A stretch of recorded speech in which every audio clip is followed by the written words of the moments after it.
मृत्यु सार्थक हो जाती है जब प्रभु की स्मृति चित्त में सजग हो जाए, सारे जगत की वासनाओं का तिरोधान हो जाए, आसक्ति से मुक्त चित्त हो जाए, वैराग्य भाव प्रबल हो जाए, लोभ मोह काम क्रोध मद मत्सर इत्यादि बंधनों से जीव का छुटकारा हो जाए, तो ये मनुष्य के तन की सार्थकता है।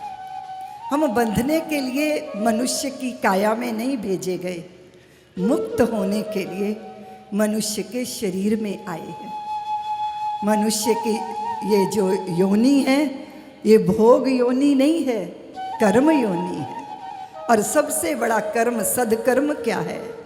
मुक्त हो जाना, स्वतंत्र हो जाना, ऐहिक वासनाओं, लौकिक ऐशनाओं, जगत के पदार्थों की तृष्णाओं से मुक्त होकर परम स्वतंत्रते, परम स्वातंत्र के स्वाद को चख लेना।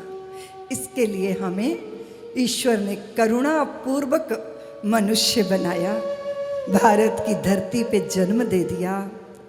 और कितना सद्भाग्य होगा, कितने पुण्य इकट्ठे हो गए होंगे कि हिंदू जननी की कोख से जन्म मिल गया और संतों का सत्संग मिल गया, जीवन के परम पुरुषार्थ का बोध हो गया, अर्थ धर्म काम मोक्ष चार पुरुषार्थों को साध लेने का अवसर हमें प्राप्त हो।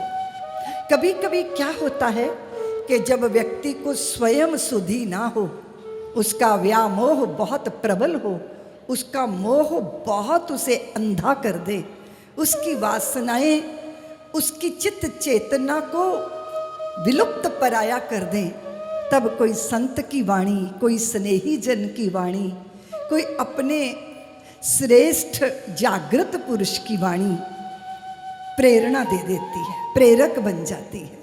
हमारे पास दिया है, हमारे पास बाती है, हमारे पास तेल भी है, किंतु हमारे पास नन्ही सी चिंगारी नहीं है।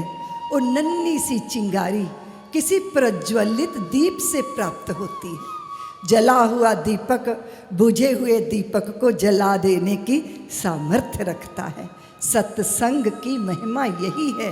इसीलिए आवश्यक है कि जो जागृत हैं हम उनकी शरण लें, हम उनके चरणों में बैठें, हम जीवन के परम पुरुषार्थ के पाठ पढ़ें। मोह अंधा कर देता है।